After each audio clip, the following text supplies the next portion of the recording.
بالله من الشيطان اللعين الرجيم بسم الله الرحمن الرحيم الحمد لله رب العالمين الصلاة والسلام على أشرف الأنبياء وسيد المرسلين وحبيب إله العالمين أبي القاسم محمد اللهم صل على محمد وآل محمد وعلى أهل بيته الطيبين الطاهرين المعصومين منتجبين المنتخبين المظلومين الغرر الميامين سيما بقية الله في الأراضين وحجته على الخلائق أجمعين سيدنا وإمام زماننا وصاحب نعمتنا وولي الأمرنا مهدي هذه الأمة وطوس أهل الجنة الحجة ابن الحسن الأسكري فداه وارواح العالمين صلوات. اللهم صل على محمد وآل محمد.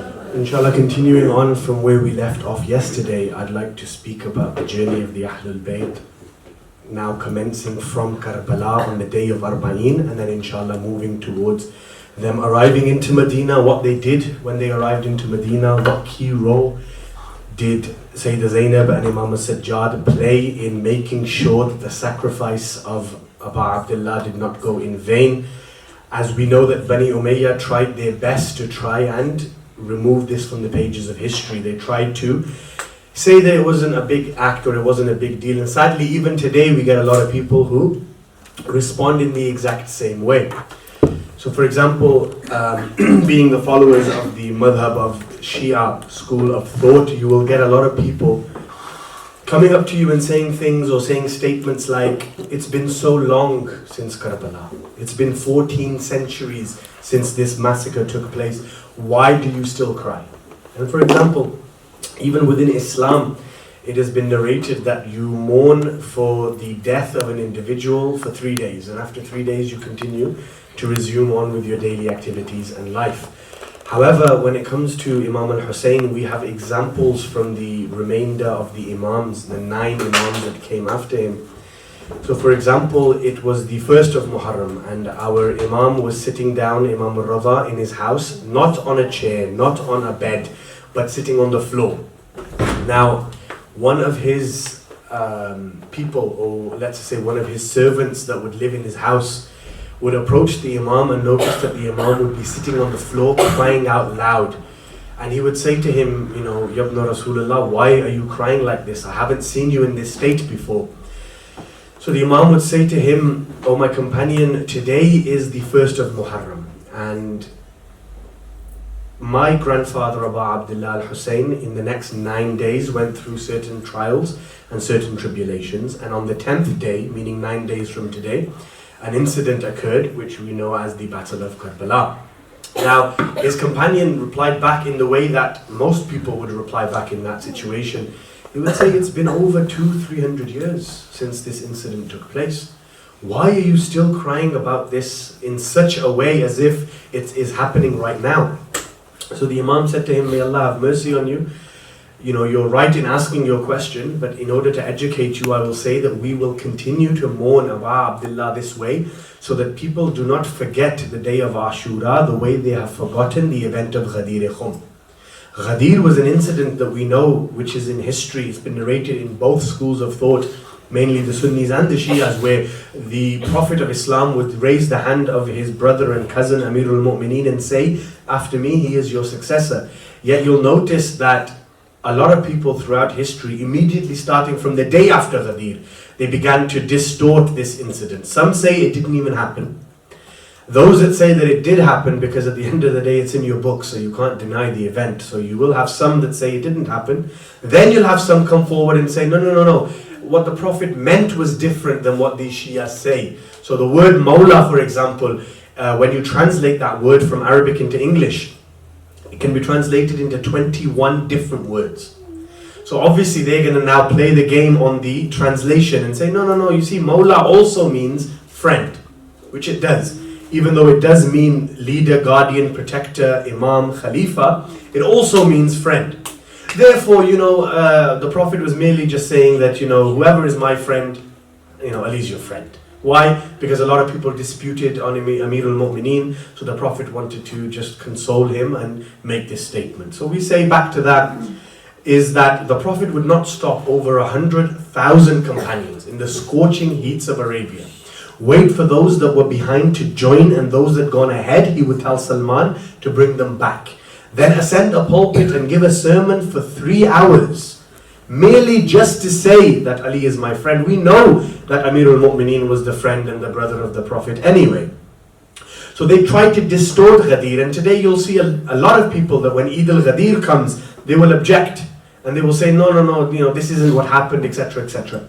Now Imam Rada was saying that I don't want our communities to deal with Ashura the same way they dealt with Ghadir. I don't want them to turn around and say, oh no, it was just a battle, even though today you have people say that Karbala was a battle of 2 kings, or Karbala was a battle for political gain, or Karbala was a battle for khilafat, or for worldly possessions.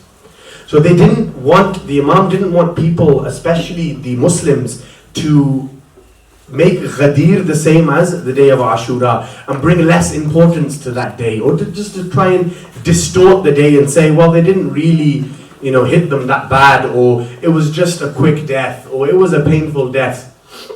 This is what people are trying to do. So this is how the Imam would express his grief. Now, the role that Sayyidah Zainab and Imam al-Sajjad played was vital to this. They were the ones that made sure that the message and the sacrifice of Aba Abdullah did not get brushed into the pages of history the way other incidences throughout history have actually been distorted or changed or brushed under the pages of history. So the Ahlulbayt arrive in Karbala on the day of Arba'een, which is the 40th day after Muharram. And we know that as soon as they arrived there, the women and the children that were still alive would go towards the bodies or the graves of the dead from their family members. As we mentioned yesterday, that Imam Sajjad would bury the dead. They would then mourn and lament, and they would be able to grieve over the loss that they had suffered. Then after the incident of the Arba'een, we see that the Ahlul Bayt then go back to the city of Medina. Now when they arrive back into the city of Medina, now this is not the same Medina that they left. The individuals in the houses are no longer there. The following and support that they had was no longer there. So you'll notice that it was very difficult, especially for Sayyidah Zainab and Imam al-Sajjad, to come back to a Medina which when they left was packed with Bani Hashim. And they had to play a vital role. So in terms of the women, Sayyidah Zainab took care of that, and for the men, Imam al-Sajjad. So we'll start with Sayyidah Zainab salamullahi alayha. So what she did was she would begin to educate the women within the communities, call them to her house, sit them down. Now we believe that when it comes to the Ahlul Bayt, obviously the knowledge that they have is something that surpasses all mankind. So when we talk about Sayyidah Zainab, or if we talk about Sayyidah Kulthum, her sister, they weren't merely just women in the household who didn't have an education, or women in the household that didn't know about Islam. In fact, the level of marja'iyah that we have today, where a Ayatollah studies for 50 years and reaches a level where he is able to conclude his own ijtihad, his own consensus from the Quran and the Hadith, we believe that the Ahlul Bayt were also on that level. So just like that, Sayyidah Zainab, with no doubt, being the daughter of Amirul Mu'mineen, was also at that level. So for example, the women would come and converse with her, ask her fiqh questions on jurisprudential laws, ask her questions about halal and haram, ask her questions about the religion of Islam, and she would also educate these women in terms of these practices and in terms of these jurisprudential laws. Just like that, Imam al-Sajjad would then take care and preach towards the men. Now Imam Sajjad played a few different roles. One of the main things that he did was, as soon as he arrived into the city of Medina, he noticed that a lot of people were now enslaved. A lot of people were captured and enslaved into people's houses. So he would go to the marketplace and he would notice that there would be lines of men being sold and auctioned and basically just paraded as if, they were, an item, like a car or something that you try to auction. Human beings were being auctioned.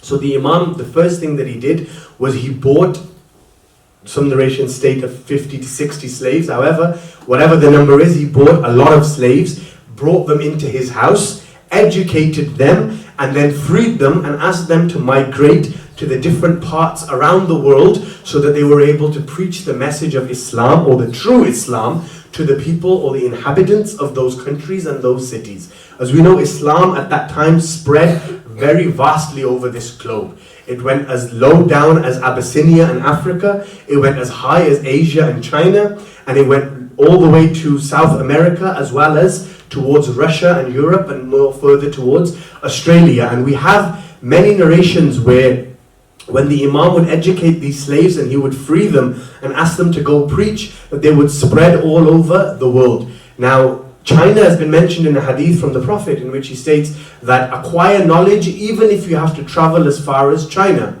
So we know that these countries and continents existed at that time. They were referenced by the holy Ahlulbayt, and again there were Muslims living in these vicinities. So that was the first thing that the Imam would do. Now, a lot of these slaves that were freed wouldn't want to leave the house. They would say to the Imam, we find no sanctuary more beautiful than living with you. So even though you have commanded us to leave, is it okay if some of us stay? So the first thing he did was bought slaves, educated them, and then freed them and spread them across the globe to make sure that they would preach the true message. The second thing that he did was the way he behaved towards human beings. Now, something that you have to understand is after a massacre like Karbala has occurred, people are now drawn away from God. They feel that Allah subhanahu wa ta'ala will not forgive them for what they did.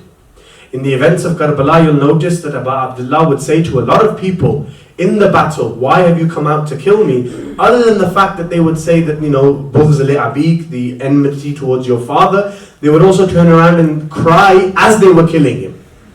So the Imam would say, why are you crying and then performing the act of killing me? They would say, it's too late now. We can't turn back. We've done what we've done. Allah subhanahu wa ta'ala is going to punish us anyway. Therefore, we're crying because we know what we're doing is wrong, but at the same time, we're still doing it. So after Karbala, the people, after realizing what they have done, were drawn away from Allah subhanahu wa ta'ala. So now the Imam's job is to again take people back to God. So the way he did that was three things. The first thing was he gave a book by the name of Sahifa Sajjadiyah.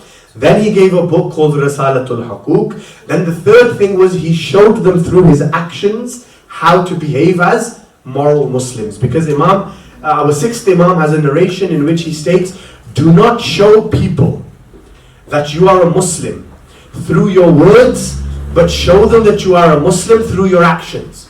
Your actions should reflect your religion, not your words. Anybody can talk and say, oh, I am a Muslim and we do this and we do that. A person should look at you, look at your acts, look at the way you treat people, look at your ikhlaq and your manners, and then say, this is a Muslim. So now the Imam, after giving these books, now wanted to show it in the form of an action. And the way he did that was his treatment towards his slaves. For example, 2 or 3 stories about how he reacted. A very famous incident once, the Imam calls one of his slaves. He doesn't respond. He calls him the second time. He doesn't respond. He calls him the third time. And then finally, he comes to the Imam.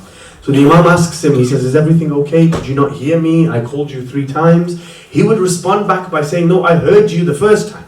So the Imam would say, then why did you not attend? He says, the reason why I did not attend is because those people who we were slaves of in the past, if we did not respond to the first time that they would call us, they would whip us, hit us, possibly even fire us, or sell us onto a different leader or a different person. However, O Imam, we just want to taste your mercy and rahmah to the extent that you call us 3 times, we don't respond, and then when we come to you on the 4th incident, you don't scold us, you don't shout at us, you don't inquire as to why we didn't come. You turn around and say, is everything okay? Did you not hear me? As in, this was the way the Imam was showing the people, this is how a Muslim needs to be. Another famous story is once the Imam is sitting down and he has a bowl in his hand, and one of his servants is pouring soup into the bowl of the Imam. Accidentally he slips and spills the soup all over the body of the Imam, burning his neck and parts of his cloth or his abba or his clothes. All of a sudden he freezes. Now he's been enslaved by other people in the past. He knows the reaction of a master when you accidentally spill food, or not just on the floor but on your master, burning his skin, scalding his skin. So all of a sudden he stopped. Now what's amazing about this story is, as the Imam looked up at him, he didn't say anything, he just looked at him, the slave would reply back by saying a verse from the Quran in which Allah subhanahu wa ta'ala states, قَاذِمِينَ الْغَيْظِ. Allah subhanahu wa ta'ala loves those who suppress their anger. So he's conversing with the Imam by saying, Allah loves those who don't get angry. The Imam looks at him and says, I'm not angry with you. He then carries on with the verse, Allah loves those who forgive people.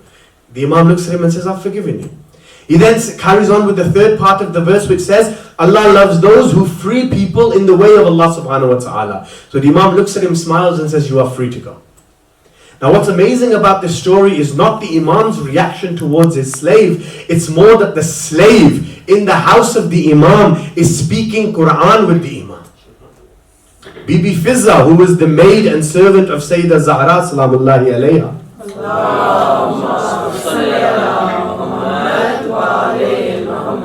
It's been narrated about her that after Karbala she would only speak Quran. For several years she would only speak from the Quran. She wouldn't say anything that was not in the verses of the Quran. So she spoke in such an eloquent way. Why? Because she was raised by the Ahlulbayt. And just like that, these slaves that were within the house of the Imam, they would also be raised in such a way. And he would then ask them to spread out and spread the message throughout the continents. Now, Sahifa Sajjadiyya and Risalatul Haqooq. Now, Sahifa Sajjadiyya is a book in which the Imam has given us munajat, which we call whispered prayers. Now, I mentioned this last year as well when I lectured, I think it was upstairs. But again, I'll mention it again because of the importance. Sahifa Sajjadiyya is a book that has 52 prayers in there. These prayers relate to our daily life. The amount of people that you see on the internet today, or within religious discussions ask, is there a dua that will help me increase my sustenance, my rizq, my income? Is there a dua for when I'm in depression? Is there a dua for my exams that are coming because I'm stressed? Is there a dua for good outcomes? Is there a dua for Allah subhanahu wa ta'ala to forgive me for certain things that I have done? Is there a dua for me to go closer to God? 52 du'as the Imam has given in this book, in which he's given you a dua for each of these predicaments. So he said, if you're depressed, or if you suffer from anxiety, for example, not to say that these type of illnesses are only spiritual. No, they're medical diseases as well, and we need to treat them in the way that we would treat any other disease or any other illness. So if anybody does suffer from any mental health issues, be it bipolar, anxiety, depression, you should go to your doctors, you should get a diagnosis done, you should see a psychiatrist, and you should get the correct medicine in order to treat that. We're not saying, for example, if our kids in our household today are not acting right, or if they're acting a bit different, or if they're very quiet, or if they're staying in their rooms, a lot of parents turn around and say it's because you don't pray. That's why you're depressed. Or because you don't read the Quran. That's why you're depressed. Don't treat it as just a spiritual thing. It's a physical disease and an illness as well, and it should be taken into consideration. However, the Imam says to also aid you in your depression and in your anxiety and in your periods of low, when you go through these different periods. The Imam says, I've given you a dua. Sit down, read that dua. And once you read it, all of a sudden you'll notice the mercy of Allah descend upon you. If you have an exam or if you need a good outcome, if you're married and there's a dispute between you and your husband or you and your wife, the Imam has given you a dua that will be able to soften the hearts of spouses and increase the love between spouses. He's also given you a dua for good outcomes. So he's given you several duas. So these duas, they are available, as I said last time, on Android, iOS, any app that you have on the Google Play Store. Just write Sahifa Sajjadiyya. You'll get it in English and in Arabic and in transliteration, which is English and Arabic, or the Roman way of writing Arabic in the English letters, if you want to practice your talaffuz. Salawat.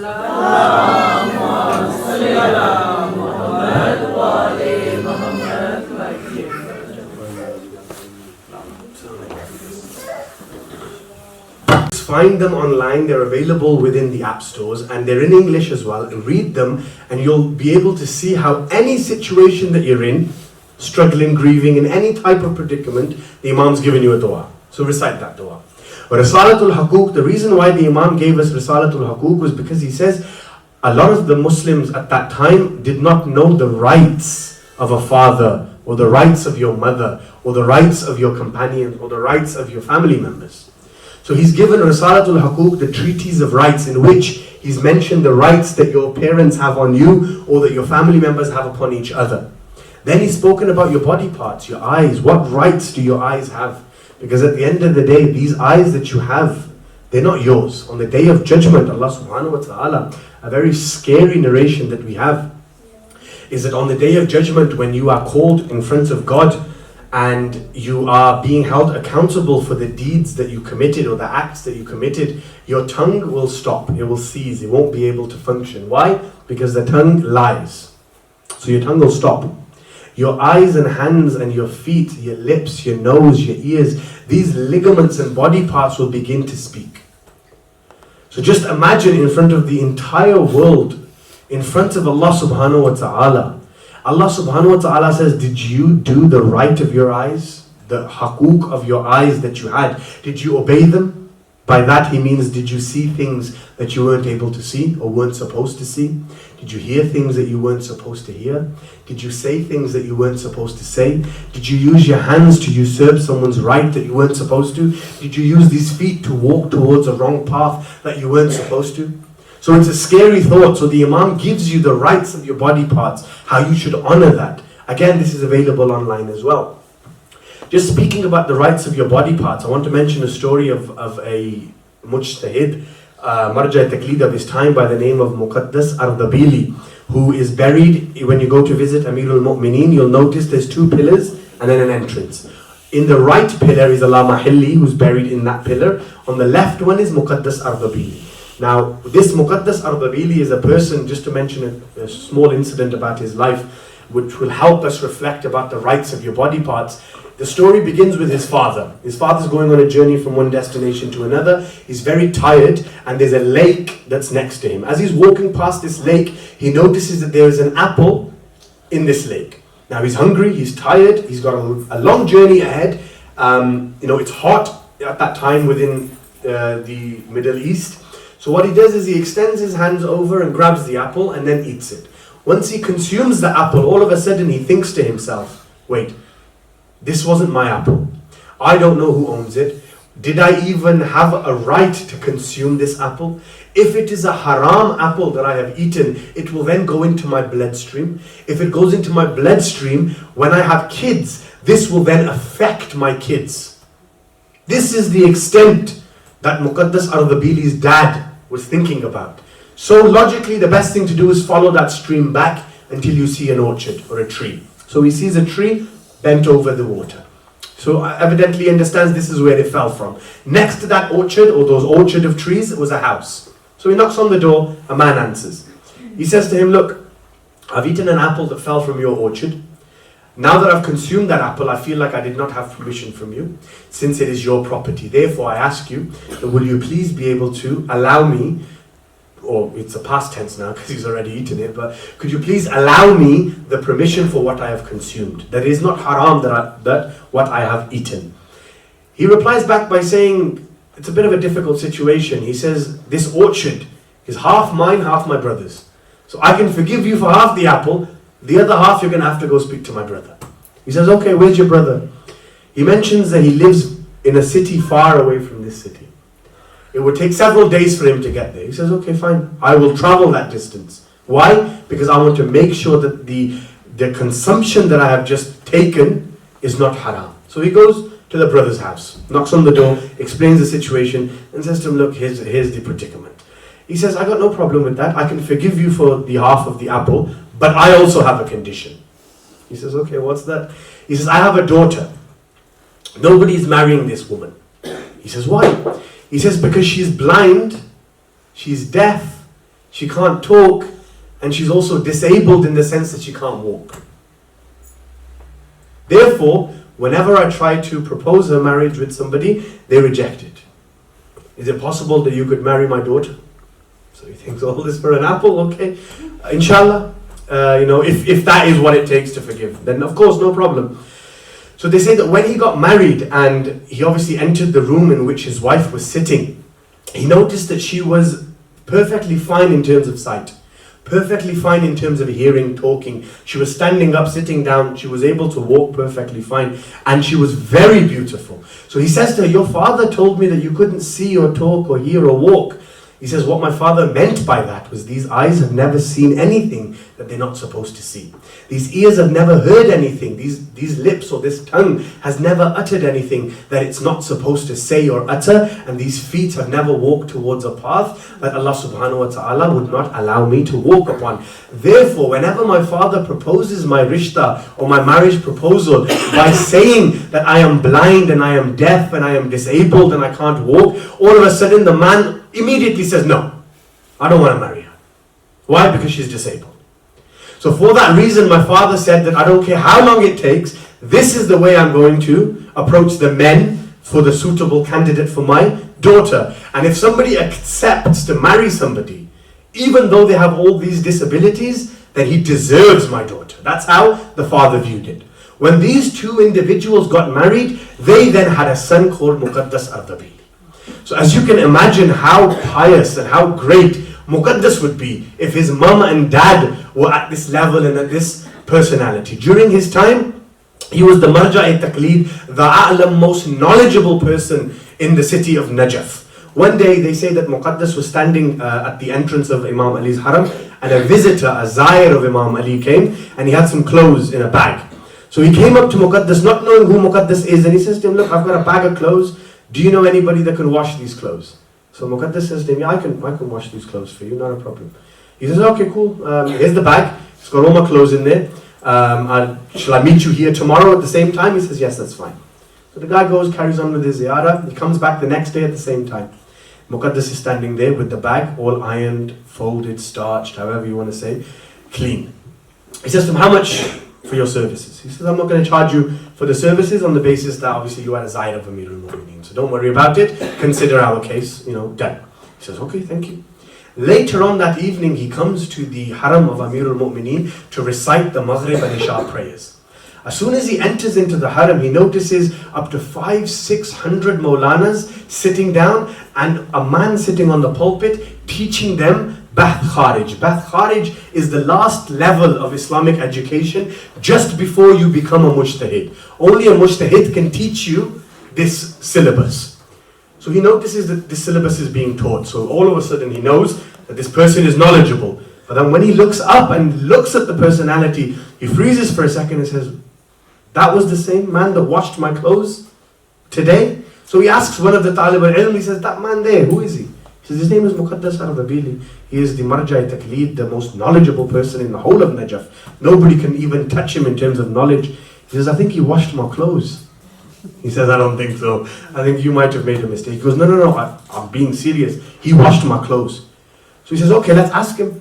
So they ask Muqaddas to come down from the pulpit. He comes up to Muqaddas, he goes, are you the person that washed my clothes? He says, yes, I am. Then he felt ashamed. He says, no, I'm really sorry. He goes, you don't need to apologize. Now the moral of this story is, when somebody reaches a certain level, always be humble. Don't think of yourself like takabbur or be arrogant is something that shaitan started. When Allah said to him and the angels in the heaven to bow to Adam, and what did shaitan say? I am made of fire. Adam is made of clay. Fire is superior than clay. I'm not going to bow myself down to clay.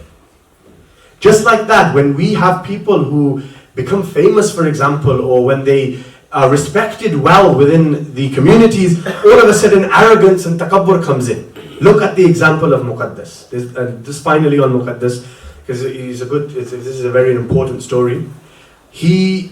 Back then, at those times, when you wanted to do wuzu, for example, if you needed water, there was no toilets in the house. You would have to leave your house and go outside in order to get some water. And at the same time, there was no taps, so they used to use a well. You throw a bucket into a well, you pull the well up, and you have some water. There's a very famous story that Muqaddas Ardabili one day wakes up in the morning to recite Fajr or Salatul Layl, and as he throws the bucket into the well, when he pulls the rope up, he says that there was pure gold in the bucket. Now imagine that happened to any one of us. It'd be an amazing time, right? Gold. However, Muqaddas looks towards the skies and he says, oh Allah, I did not ask you for gold. All I asked for was water. So I'm going to throw the gold back into the well, and when I pull the rope up, can you please give me some water so I am able to do my ablution and I am able to do my 2 rakat prayer towards you. This is what the Imam produced. People like Muqaddas Ardabili, people like Allama Hilli, the person who's buried in the right pillar of Amirul Mu'mineen. A very famous story about him. 12 years old, he was a Marja'i Taqleed. 12 years old, he was teaching 1,000 students Beth Kharij.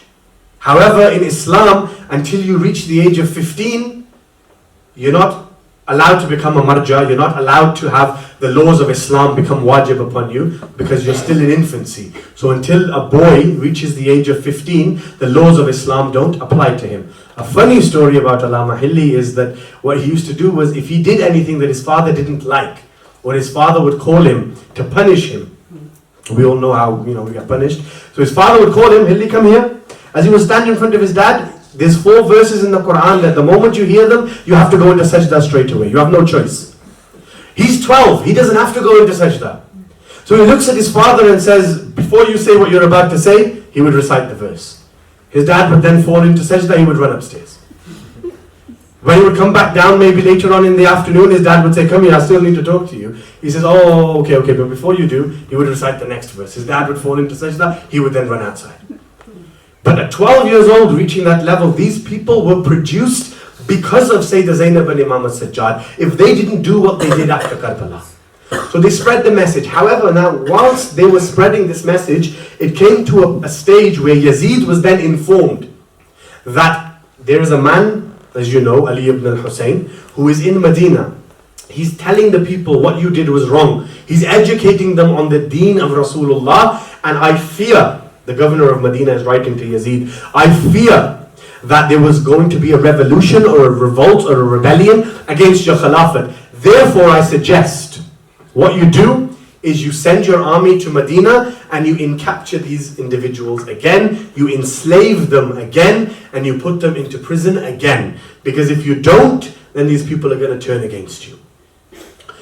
So Yazid at that time would send his army to the city of Medina.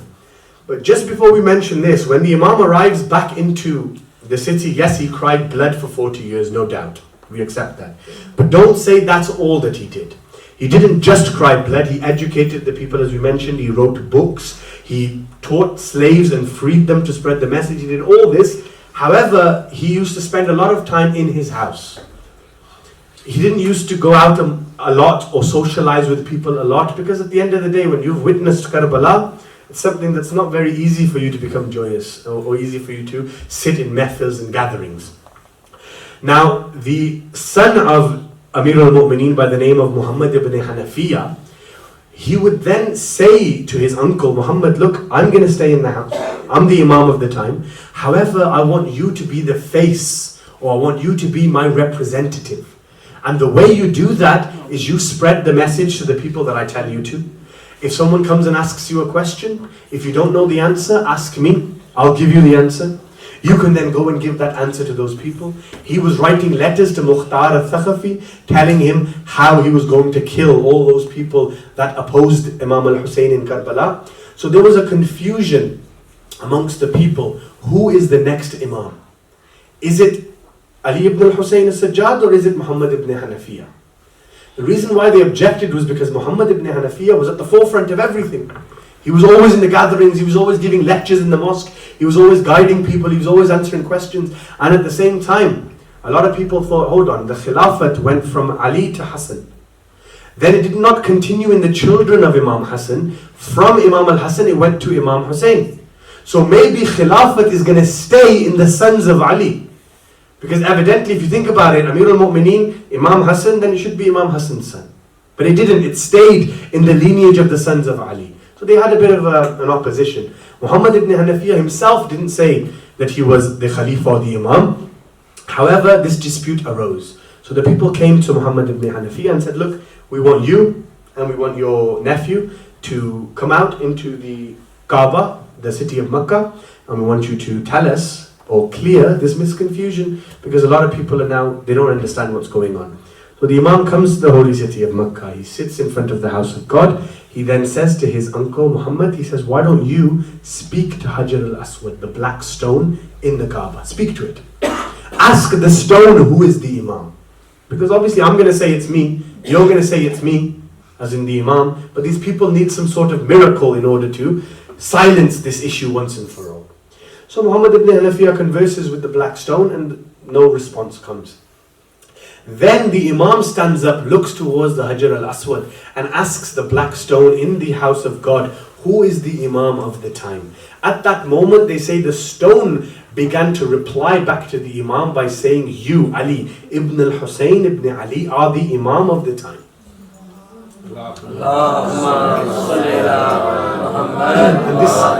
And this isn't something that's unusual when it comes to prophets or when it comes to Imams. These surreal acts that we, according to our limited understanding, see them as something that, how can this possibly happen? But when it comes to the Imams, they say that these stones that we wear in our rings, these stones spoke to Rasulullah. Aqiq, which is the red one, the mountain of Aqiq was the first mountain that testified to La ilaha illallah. At the time that the Prophet would preach his message in Medina, they say no stone existed except that it gave testimony to the shahadat of Allah subhanahu wa ta'ala. So these things weren't surreal. However, the army now comes into the city of Medina. When the army arrives, again, the same way that they did in Karbala, they would enslave the women, they would enslave the men, and they would then take them to the city of, or the country of Egypt. Now when they would go to Egypt, if you look at the maqatils that we have, you'll notice that there is a grave in Egypt associated with Sayyidah Zainab. There's also a grave in Sham, in Syria, associated with Sayyidah Zainab. The majority of the ulama are of the consensus that al-Kulthum did not make it back from Sham to Medina. Therefore, the grave that is in the city of Syria is Kulthum, the sister of Zainab. Sayyidah Zainab came back from Karbala. She lived in Medina for a while, then was taken to Egypt. Therefore, the grave that's in Egypt is a grave that is associated with Sayyidah Zainab. At the same time, there's a place called Sarriyas al-Hussein, a place where they kept the head of Imam Hussein on a stone, which is present in Egypt as well. So Egypt is known for its pyramids, but at the same time, the Ahlulbayt also have monuments there. Children that died on this journey to Egypt and back are also buried there. Malik al-Ashtar, one of the companions of Imam Ali, is also buried in Egypt. Muhammad, the son of Abu Bakr, is also buried in Egypt, about whom Imam Ali has said that the producer of this boy may have been the first Khalifa, but he's my son. Muhammad bin Abi Bakr, who was raised by Imam Ali, is also buried there. So the Ahlul Bayt were captured again, taken into Egypt, imprisoned there for 10 to 15 days. After that, then again, they would release them and they would come back to the city of Medina. When they would arrive back into the city of Medina, again, it was a very difficult time, but the Ahlul Bayt carried on doing what they did best. And they carried on spreading the message of Abu Abdullah to make sure that his sacrifice, again, does not go in vain. Now when Imam al-Sajjad, now we know that his death is coming up on the 25th of Muharram, which is Thursday night to Friday day. So inshallah we'll talk about his shahada on that night. However, tomorrow's lecture is going to be on Imam al-Baqir. Now this Imam was 5 years old. This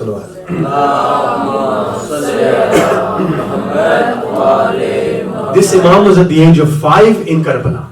He witnessed everything that the Ahlul Bayt witnessed. He went to Kufa. He went to Sham. He came back to Medina. He then went to Egypt. He then came back to Medina. He then witnessed his father being poisoned and killed. Then the question is for tomorrow's topic, what did this Imam do from the moment he was given Imamat, from the moment till his death or his martyrdom?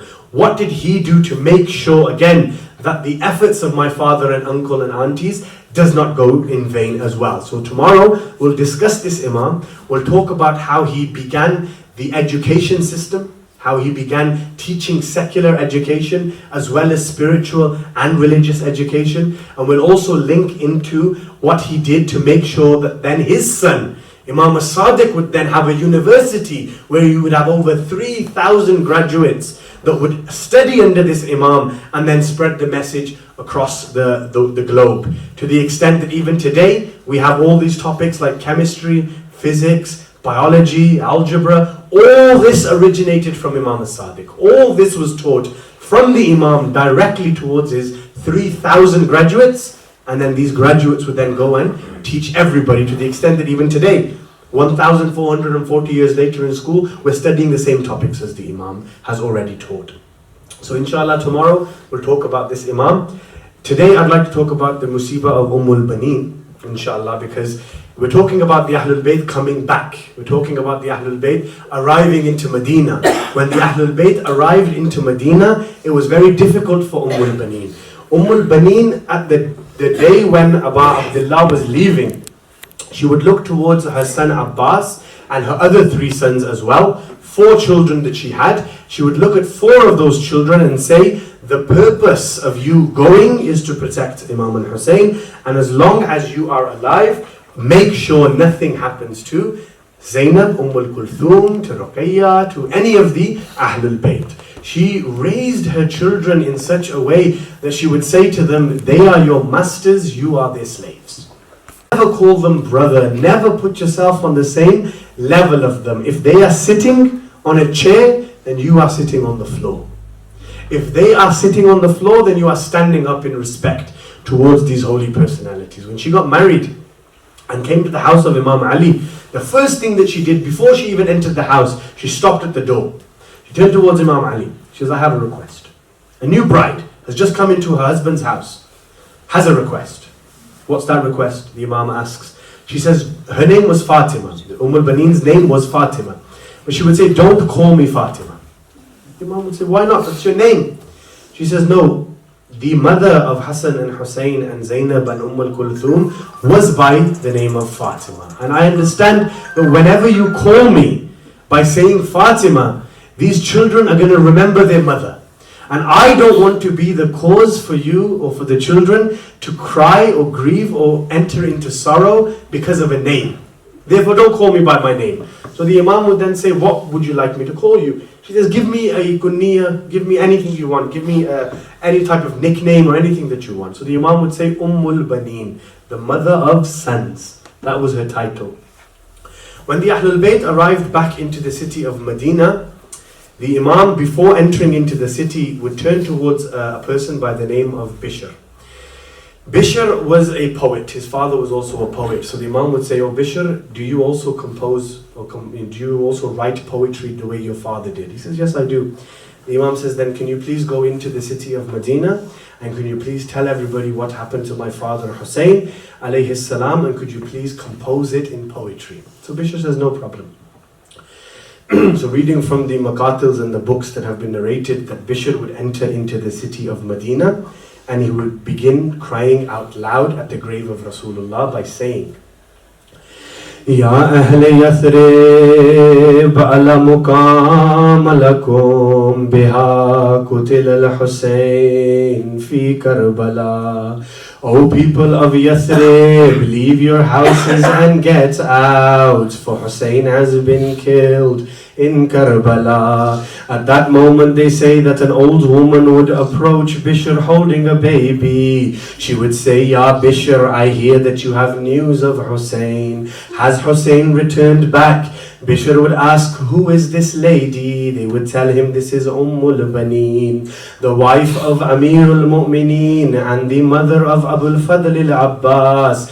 Bishr would then think to himself, how am I supposed to tell this lady about the tragic loss of 4 of her sons? So he says, I began by saying to her, أعظم الله لك الأجر يا البنين بمصابنا ولدك الجعفر. May Allah have patience on you, O Baneen, on the death and martyrdom of your son Ja'far. She would say, O Bishr, I did not ask you about my son Ja'far. Tell me about my son Hussein. He's the only one that matters. Bishr would say, Ya أعظم الله لك العاجر يا البنين بولدك العبد الله. May Allah have mercy on you on the martyrdom of your son Abdullah. She would then say, Bishr, I did not ask you about Abdullah. Tell me about my son Hussein. At that moment, Bishr would say, Ya البنين أعظم الله لك العاجر بمصابنا أبي الفضل العباس. May Allah have patience on you on the martyrdom of your son Abbas.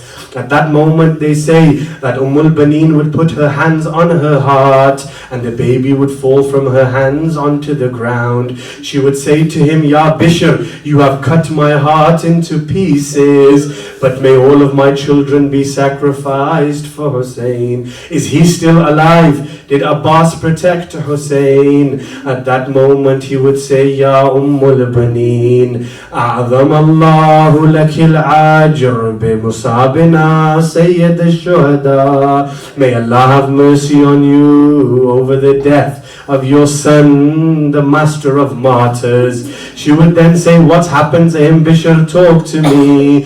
Bishr would say that they severed his head and raised it on a lance. At that moment she would say, and what else did they do? Bishr would say, Ya Baneen, the horses of Bani Umayyah began trampling on his body. She would ask, what about Zainab? What happened to Zainab? He would say that she became a prisoner for Bani Umayyah. Baneen would then run to the house of Sayyida Zainab. The maid would come and answer the door and Baneen would enter. Now remember, Ya Mu'mineen, Baneen raised Zainab, so she knows what Zainab looks like. However, as soon as she walks in, she doesn't recognize Zainab. She sees a woman sitting on the floor, so she says to her, oh lady, where is Zainab? At that moment they say that this lady would look up, she would have white hair and wounds on her face. She would look at Baneen and say, Ya Baneen, do you not recognize me? Baneen would say, Anti Zainab al-Hashimiyya. Are you Zainab from the clan of the Hashim? She would say, no, la, I'm not that Zainab anymore. Who are you then? She would say, Ana Zainab al-Masbiyya. I am Zainab, the one that was taken captive. They would then converse with each other. Zainab would tell her that Abbas's right hand was cut and his left hand was cut. There was an arrow in his eye and he fell onto the ground. So Baneen would say, Wa walada wa Husayna. And Zainab would reply, Wa akha wa Abbasa. From that moment until the moment of her death, Baneen would sit in Jannatul Baqi every day. She would make 5 graves, 4 for her own sons and 1 for Abi Abdullah al-Hussein. She would sit at Jannatul Baqi and cry and lament. She would call out loud, saying, La tad'u anni wayki al-Baneen. Do not call me al-Baneen any longer, for I have lost my boys in Karbala. Inna lillah wa inna ilayhi raji'un. وسيعلم الذين ظلموا أي منقلب ينقلبون.